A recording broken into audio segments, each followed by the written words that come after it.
दोस्तों आज हम लोग चक्रवृद्धि वाले क्वेश्चन को सॉल्व करेंगे। देखिए ये चक्रवृद्धि ब्याज का पहला क्वेश्चन है। मैं आपको इसके पहले कुछ नियम बताऊंगा, उसके बाद ये क्वेश्चन सॉल्व कराऊंगा। ठीक है, देखिए आगे तो चक्रवृद्धि ब्याज का कुछ फार्मूला मैं यूज करूंगा। देखिए ए बराबर होता है ए बराबर होता है P1 प्लस R बटे 100 के घाते n। ठीक, जहाँ ए बराबर होता है मिश्र धन और P बराबर मूलधन, एक तो सूत्र में ही है, प्लस R दर को बोलते हैं, बटे 100 होता है, n समय को लिखते हैं। ठीक है, अब देखो, और चक्रवृद्धि ब्याज बराबर होता है CI बराबर चक्रवृद्धि ब्याज बराबर मिश्र धन माइनस मूलधन। ये चक्रवृद्धि ब्याज का जो सूत्र CI लिखते हैं और मिश्र धन को A से लिखते हैं और P मूलधन को कहते हैं। ठीक है, ये दो सूत्र के सहारे हम इस क्वेश्चन को सॉल्व करेंगे। देखिए ये कह रहा है कि रुपये 14,000 पर 10% वार्षिक चक्रवृद्धि ब्याज की दर से 2 साल बाद चक्रवृद्धि ब्याज क्या होगा। तो चक्रवृद्धि ब्याज मतलब कि ये CI पूछा है ना, तो हम कैसे निकालेंगे आपको सबसे पहले बेसिक तरीके से बताता हूँ, उसके बाद ट्रिक से नीचे बताऊँगा। ठीक है, देखो बेसिक तरीके से दिया है ये मूलधन दिया है P बराबर, देखो P बराबर दिया है, P बराबर लिखेंगे 14,000, P बराबर 14,000 और दर R बराबर दिया है 10% और समय दिया है n बराबर दिया है 2 वर्ष। तो सूत्र इसी सूत्र में हम लिखेंगे, तो आएगा A बराबर P दिया है 14,000 लिखेंगे, तो फिर क्वेश्चन को लिखेंगे 1 प्लस R का मान दिया है 10/100 लिखेंगे, कोष्टक बंद। उसके बाद यहाँ घाते 2 लिखेंगे। ठीक है, घाते 2 लिखेंगे, उसका देखो इसको काटेंगे, 10 एक जीरो से एक जीरो कट गया, तो लिखेंगे A बराबर यहाँ 14,000 लिखेंगे। उसके बाद देखो 10 एक कम 10 एक 11, तो यहाँ लिखेंगे 11/10 का स्क्वायर। ठीक है, तो A बराबर फिर से लिखेंगे 14,000 में 14,000 लिख लेंगे। देखो 11/10 के घाते 2 है, तो हम गुणे करके लिखेंगे 11/10 फिर गुणे 11/10। ठीक, तो 1 0 2 0 1 0 2 0 ये कटा, तो 140 गुणे 11 में 11 का गुणा करेंगे तो हो जाएगा 121। ठीक है, उसके बाद देखो हम इसका गुणा करेंगे, तो देखो 1 0 तो है, इसको लिख लेंगे, 1 0 पहले लिख लेंगे, फिर 14 का इसमें गुणा करेंगे, 14 एक कम 14 के 4 हासिल 1 बचा, फिर 14 दूना 28, 28 एक 29 के 9 हासिल 2 बचा, 14 एक कम 14 2 16। ठीक, ये मिश्रधन आया। तो पूछा है मुझसे क्या, चक्रवृद्धि ब्याज। तो चक्रवृद्धि ब्याज में चक्रवृद्धि ब्याज का सूत्र क्या होता है, देखो चक्रवृद्धि ब्याज बराबर CI बराबर होता है A माइनस P। ठीक, ये सूत्र होता है। A बराबर 16,940 आया है, तो इसके स्थान पे लिखेंगे, A के स्थान पे लिखेंगे 16,940 ये है, देखो ना 16,940 ये आया है, और ये मूलधन ये है 14,000, तो इसके स्थान पे लिखेंगे माइनस 14,000 ये मूलधन है। अब 16,940 में 14,000 घटा देंगे, तो देखो एक में 0 गया तो 0, फिर 4 में 0 जाएगा तो 4, फिर 9 उतर जाएगा, 9 में 0 जाएगा 9 ही उतरेगा, 6 में से 4 घटेगा तो 2। तो ये आया चक्रवृद्धि ब्याज, CI मान आया है ना। CI का मान यही पूछा, चक्रवृद्धि ब्याज कितना है, चक्रवृद्धि ब्याज आएगा 2,940 रुपये। 2,940 ऑप्शन नंबर डी सही है। ठीक, अब देखिए मैं आपको इसको ट्रिक के तरीके बिना सूत्र के यूज किए हुए आपको सवाल को कैसे सॉल्व करते हैं, आइए मैं आपको समझाता हूँ। ठीक, एकदम ध्यान से देखिए, तभी ट्रिक आपको समझ में आएगा। अब देखिए यहाँ दिया है 10% ना, यहाँ 10% लिख लेंगे, परसेंट हटेगा नीचे तो हम 100 लिखेंगे। ठीक, अब देखो 1 0 से 1 0 कटा, तो हम बराबर करके लिखेंगे, ये देखो 10 है, 10 को 10 बार 1 11, ऊपर 1 है तो इसको 10 नीचे आधार 10 है, तो यहाँ 10 और ऊपर वाला 1 जोड़ दिए 11 हो गया ना। देखो ये इसको गुणा, नीचे 2 साल है तो 2 बार गुणा करना पड़ेगा, तो यहाँ A आएगा, या मूलधन आएगा, ये चक्रवृद्धि ब्याज आएगा।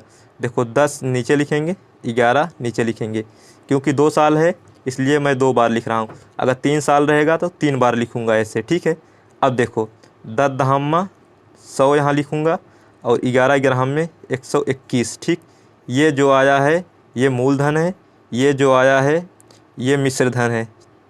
ठीक, और इन दोनों के बीच में जो अंतर आता है ये CI आएगा। 121 में 100 घटा देंगे, जो 21 आया है ये चक्रवृद्धि ब्याज आता है। ठीक है, अब देखो मूलधन 100 है तो रुपए दिया है 1400 रुपये, ये P बराबर इतना दिया है 14,000 रुपये ना, तो 100 बराबर देखो 100 बराबर यहाँ लिखेंगे 14,000। ठीक, इसको लिख लिए। देखो 1 जीरो से 1 जीरो, 1 जीरो से 1 जीरो, अर्थात 1 बराबर आया 140। ठीक है, अब कह रहा है चक्रवृद्धि ब्याज। चक्रवृद्धि ब्याज क्या है? चक्रवृद्धि ब्याज ज्ञात करना है, चक्रवृद्धि ब्याज तो निकालना है। तो 1 बराबर 140 आया, ये तो ठीक है। अब मुझे चक्रवृद्धि ब्याज निकालना, चक्रवृद्धि ब्याज 21 है, तो हम क्या करेंगे, इसमें 21 का गुणा करेंगे। ठीक, तो देखो 21 1 का गुणा करेंगे तो 21 बराबर 140 गुणे 21। ठीक है, अब देखो 1 जीरो है, 1 जीरो इसको लिख लेंगे, उसका 14 को गुणा करेंगे, 14 एक कम 14 के 4 हासिल 1, 14 दूना 28, 28 एक 29। ठीक, 2940 ऑप्शन नंबर डी सही है। ठीक है, चाहे आप लोग इस तरीके से क्वेश्चन को कीजिए, चाहे तो सूत्र के सहारे इस सहारे कीजिए, आपको जो ट्रिक अच्छा लगे उस हिसाब से आप कीजिएगा। ठीक है, अब देखिए नेक्स्ट क्वेश्चन। देखिए नेक्स्ट क्वेश्चन कह रहा है किसी धनराशि पर 2 साल का चक्रवृद्धि ब्याज वार्षिक रुपये से 4180 है। यदि चक्रवृद्धि ब्याज की दर 20% वार्षिक हो तो धन क्या होगा? तो देखिए ये 20% है ना, तो 2 साल दिया है टाइम, तो हम क्या करेंगे, पहले 20% को हम इसको चेंज करेंगे, 20/100 कर देंगे, तो इसे आ जाएगा 2 एक कम 2, 2 पंजे 10। ठीक है, तो ये आया 1/5। इसको सॉल्व करने पे 1/5 आया। तो देखिए 5 है और ये 1 है, जुड़ जाएगा, तो इसको हम ऐसे बनाएंगे, 5 लिखेंगे, 5 1 6, ये 1 साल का हो गया। फिर 2 साल है तो 2 बार लिखेंगे, 5 और 1 6। ठीक, अब इसका हम गुणा करेंगे, 5 पचम 25, 6 छंग 36। ये जो आया है ये मूलधन है, ये मिश्रधन है, और इन दोनों के बीच में जो घटाएंगे ये चक्रवृद्धि ब्याज आएगा। 36 में से 25 घटाएंगे तो हो जाएगा, देखो मैं एकदम अच्छी तरीके से लिख देता हूँ, 36 माइनस 25, तो 6 में से 5 घटाएंगे तो 1 आएगा, 3 में से 2 घटाएंगे तो 1 आएगा, तो CI बराबर आएगा 11। ठीक है, देखिए CI बराबर 11 दिया है, तो इधर चक्रवृद्धि ब्याज देखो, चक्रवृद्धि ब्याज बराबर दिया है 4180, तो मतलब 11 बराबर दिया है 4180। ठीक है, तो 1 बराबर आ जाएगा 4100, देखो 4180/11, इसको काटेंगे, 11 तियाँ 33, तो ये बचा 8, 1188 380 आया। ठीक है, तो पूछा क्या है, धनराशि मतलब मूलधन इधर 25 है, तो इसमें 25 का हम गुणा करेंगे, तो देखो 25 एक कम 25, इधर जो है 25 बराबर हो जाएगा 380 गुणे 25। ठीक, तो इसको 25 में 0 का गुणा करोगे तो 0 हो जाएगा, देखो 25 में 0 का गुणा करो तो 25 0 हो गया, 25 अट्ठे 200, हासिल लगा 20, 25 तियाँ 75, 75 और 20 95। ठीक, 9500, तो ये क्या आया, ये मूलधन आया 9500। देखिए ये मूलधन पूछा था, ये 9500, ऑप्शन नंबर ए सही है। ठीक है, इस प्रकार से आप क्वेश्चन करेंगे। नेक्स्ट क्वेश्चन देखिए अगला क्वेश्चन कह रहा है कि ब्याज की गणना वार्षिक आधार पर करते हुए किसी निश्चित राशि पर 10% वार्षिक ब्याज दर से 3 वर्ष का चक्रवृद्धि ब्याज रुपये 1324 होता है, तो राशि ज्ञात कीजिए। मतलब कि इसमें मूलधन मुझे ज्ञात करना है, राशि पूछा है ना, तो क्या करेंगे, देखो 10% है और समय दिया है 3 साल, तो हम क्या करेंगे 10/100 लिखेंगे, 1 जीरो से 1 जीरो कटा तो बराबर 1/10 आया ना, तो हम क्या करेंगे बराबर करके लिखेंगे, 1 तो 10 है, 10 से बढ़ेगा 11 हो जाएगा, 1 की वृद्धि हो जाएगी इधर, फिर 10 से 1 की वृद्धि होगा 11 हो जाएगा, तो 3 बार है तो 3 बार लिखेंगे। ठीक, इस प्रकार से अब क्या करेंगे, 10 दहम्मा 100 दहम्मा 1000, यहाँ 1000 आएगा। ठीक।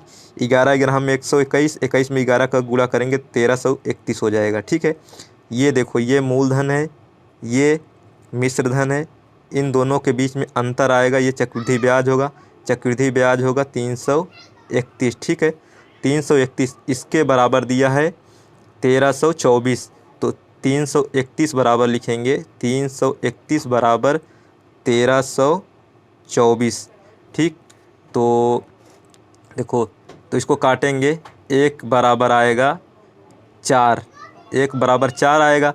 तो क्या पूछा है, धनराशि मतलब मूलधन, तो मूलधन इधर कितना है 1000, 1000 है ना, तो 1000 का इसमें गुणा करेंगे तो 1000 में 1 का गुणा करो तो 1000 और 4 गुणे 1000। ठीक, इसको कर लेंगे, 4 में 1 का गुणा करोगे तो 4000 हो जाएगा, 1000 गुणा करेंगे 4000, 4000 यही मूलधन है, तो मूलधन 4000, ऑप्शन नंबर सी सही है। ठीक, अगला क्वेश्चन देखिए अगला क्वेश्चन कह रहा है यदि अब से 3 वर्ष बाद रुपये 8640 चाहते हैं तो और चक्रवृद्धि ब्याज दिया है दर 20% वार्षिक है, तो आज हमें कितनी धनराशि का निवेश करना चाहिए। देखो 20% है ना, तो पहले तो हम 20% को चेंज करेंगे बटे 100 करेंगे, परसेंट हटेगा तो नीचे 100 आएगा, 1 जीरो से 1 जीरो गया, 2 1 कम 2, 2 पंजे 10, तो बराबर करके आए 1/5। ठीक है, तो कह रहा है कि समय दिया है 3 साल, तो लिखेंगे बराबर करके 5 से 6 हो जाता है, 5 से 6 हो जाता है, 5 से 6 3 बार है, तो देखो 5 पचम 25 पंजे 125, तो यहाँ 125 हो जाएगा। 6 छंग 36, छक्का 216, ये 216 हो जाएगा। ठीक है, तो ये जो आया है ये मूलधन है, ये जो है मिश्र धन है, और इन दोनों के बीच में CI आएगा, इन दोनों घटाने पे 216 में से 125 घटाएंगे तो हो जाएगा 91, तो यहाँ 91 लिख लेंगे। ठीक है, और दिया है 3 साल बाद 8640 हो जाता है ना, तो दिया है 640 हो जाता है, तो ये है हो जाता है, मतलब मिश्र धन दिया है, ये मिश्र धन ए बराबर दिया है 216, इधर है 216 बराबर दिया है 8640, 8640 ये लिख लेंगे। तब देखो मुझसे पूछा है धनराशि क्या होगी, धनराशि इतना है 125, तो बराबर करके हम लिखेंगे ये एक बराबर आ जाएगा 8640 बटे 216। ठीक, अब हम इसको काटेंगे तो ये कटने पे आएगा 40। ठीक, तो मुझे मूलधन ज्ञात करना है 125, तो क्या करेंगे 125 का इधर गुणा करेंगे, 125 में 1 का गुणा करोगे तो 25 ही होगा, बराबर करके आएगा 40 गुणे 125, तो गुणा करेंगे, देखो 1 जीरो ये है तो 1 जीरो ये पहले उतार लेंगे, 4 पंजे 20 के जीरो हासिल लगा 2, 4 दूनी 8, 2 10 के जीरो हासिल 1, 4 1 कम 4 1 5, 5000, ऑप्शन नंबर ए सही है। ठीक, ऑप्शन नंबर ए सही है। इस प्रकार से आप लोग क्वेश्चन करेंगे। आप लोग को वीडियो अच्छा लगा है तो थैंक यू।